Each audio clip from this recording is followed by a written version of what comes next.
Bhagwan Shri Yogi Ramsuratkumar ki jai.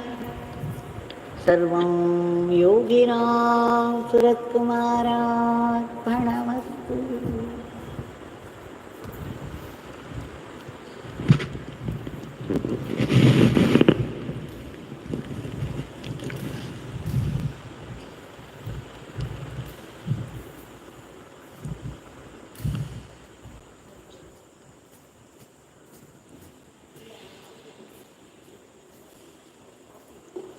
There is a great spiritual current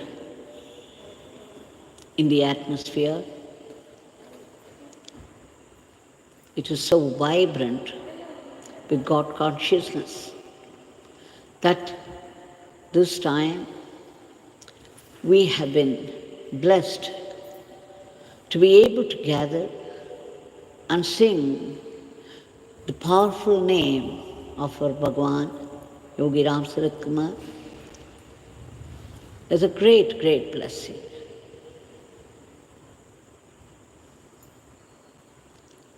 Let us always remember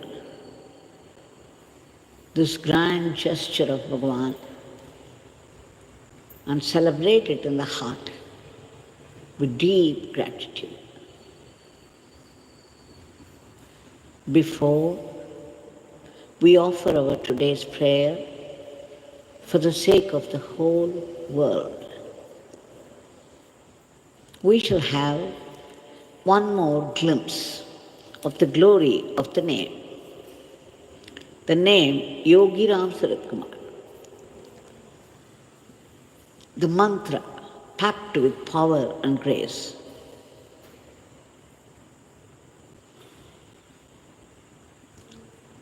The family of Manigandan, his wife Jyothi, and their son Shriram. It's only 5 years since they started to come to the ashram.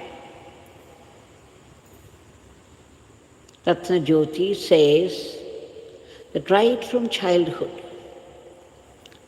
she has been experiencing, I should say she had been experiencing, a dream, what you might call nightmare. Some of us have our own private hells, our own private nightmares. Now this is her nightmare in which she would find herself running on the road, chased by wild dogs of the street, baring their teeth. And she would run for life as though the very devil was after her. And of course, they were the devils in the form of those wild dogs. They would be barking and chasing her. She would run and run and run. And while doing so, she would fall into a deep pit. You can imagine the terror that would consume her. And she would look up, unable to climb out, only to see those dogs waiting up there with bare teeth. And then she would scream. You can imagine what a terror it must have been for her. But then it kept recurring, and she could do nothing about it. And true to her dream, she often found herself confronted with many challenges of life, great difficulties, sufferings, dilemmas, all the time fighting it, struggling. unable to come out. And then she came to know about Bhagwan, and she visited the ashram. When she narrated, of course, all the ashram could give is Bhagwan's powerful name, the embodiment of grace. So I said, look, you have to keep chanting and chanting. I cited the cases, I shouldn't say the cases, the bhaktas who came to me from time to time talking about their nightmares and how the Nama had helped them. So I told her this is the only way out of the suffering, and this is a sattvic way. You don't have to go to a cemetery or a cremation ground. You don't have to do any atonement for an imagined sin. This is very simple, sattvic, and very easy to handle. Wherever you are, even while doing work at home, you could keep chanting and chanting and praying and praying. This is all you should do. She took to this chanting of Bhagwan's Nama like fish to water, out of sheer terror. So you see, even this terror, even our private hells, sometimes prove to be blessings because they push us towards God, sometimes ruthlessly. Now, she was chanting, chanting, chanting desperately. Especially, she says, because of this nightmare, she never went out. She was so scared to go out on the road, and if she ever did, she had to face difficulties. And so she stopped going out, except with her relatives, with her father, mother, and relatives, and later her husband and son.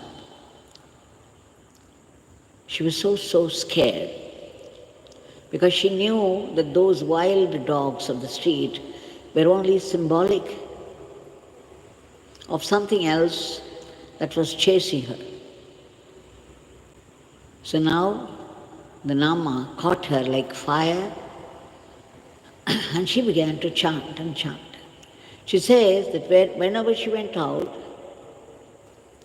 when she had to, she would take the counting machine with her and she would keep on chanting and counting and chanting and counting. And that is how she crossed those difficult times. But then soon, it became a habit with her to take the counting machine and chanting all the way. She says in these 5 years, the dream had changed. Slowly, the terror left her. And then she had a dream one day. And there, she was walking on the road instead of running like old times. Instead of the wild dogs baring their teeth, chasing her, she saw some puppies in front of her, not at the back chasing her, but they were right in the front of her and they were playing with each other. She felt only love for them. They were so cute, joyful, harmless. And she would say with love, she would chase them away, saying, go away, come on, with such love. And then she realized that it held no more terror for her. So you see what Nama does to people.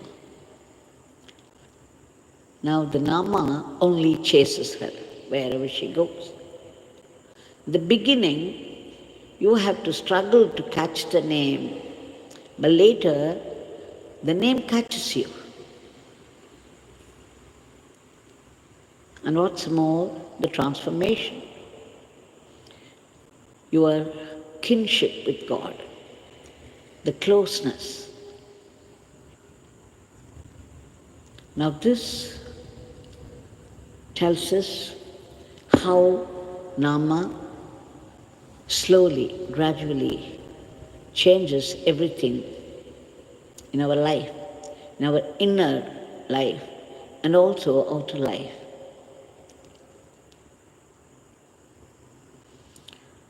Of course, without the dream, many of us face this terror in our real life.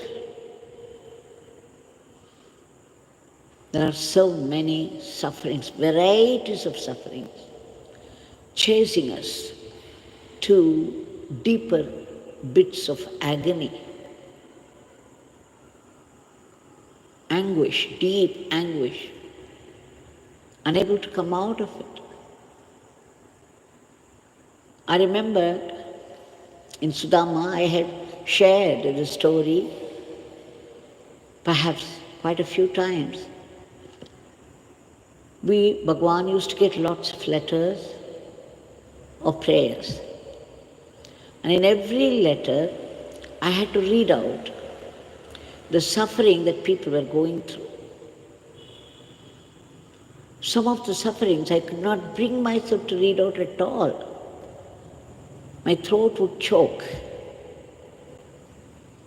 And I would be in a terror, horrified. And then this question started.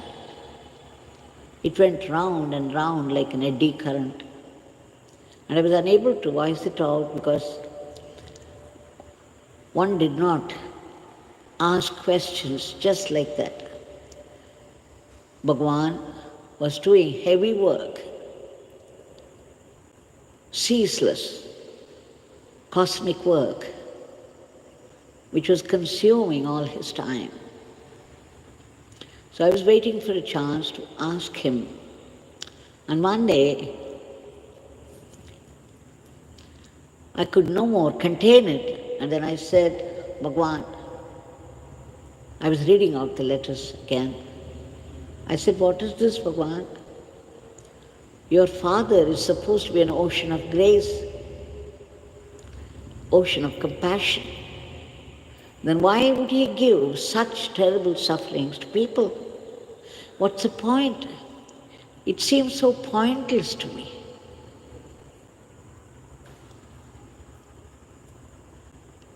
Bhagwan was smoking. He looked at me in a certain strange way, and immediately he shifted his glance to a gunny bag that we were using as footrest. It was the rainy season. We didn't have any proper footrest. So the empty gunny bags were used as footrest.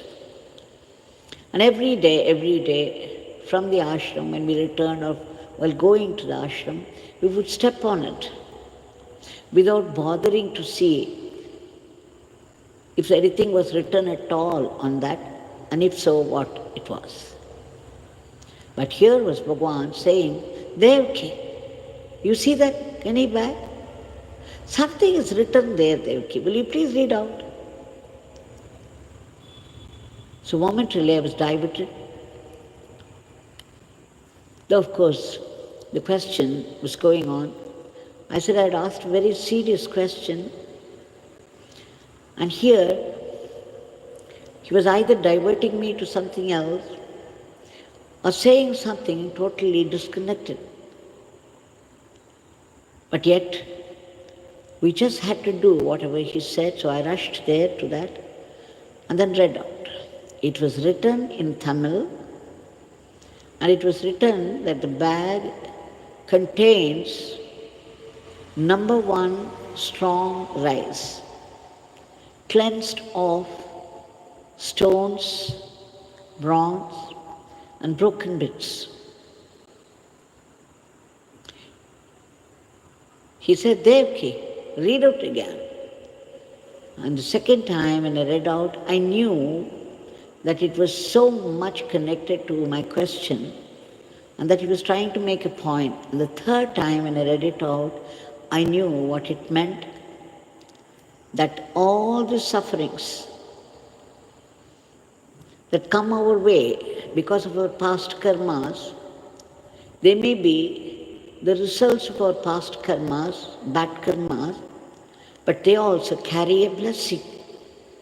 How these sufferings will cleanse us of all those unwanted things in us, in the body and in the mind. And that's why the sufferings are given to us. And the minute it flashed, I looked up, and then Bhagwan smiled. He raised his hand and blessed me. And I knew I hit it off. So you see, these terrors that chase us right from the beginning of our life, they can turn out to be a great blessing also, like it did in the case of Jyothi. So let's remember, as Swami Vivekananda said, we saw it day before yesterday, that how not only the joys but also sorrows, how the deep sorrows of life, the deep sufferings of life, the cruelties of life can contribute to our purification, to our closeness to God, to our kinship with God. They contribute equally. So each suffering is to be taken as grace, special grace from God for our spiritual growth, for our transformation, for our purification. It would soon, surely end up as a blessing.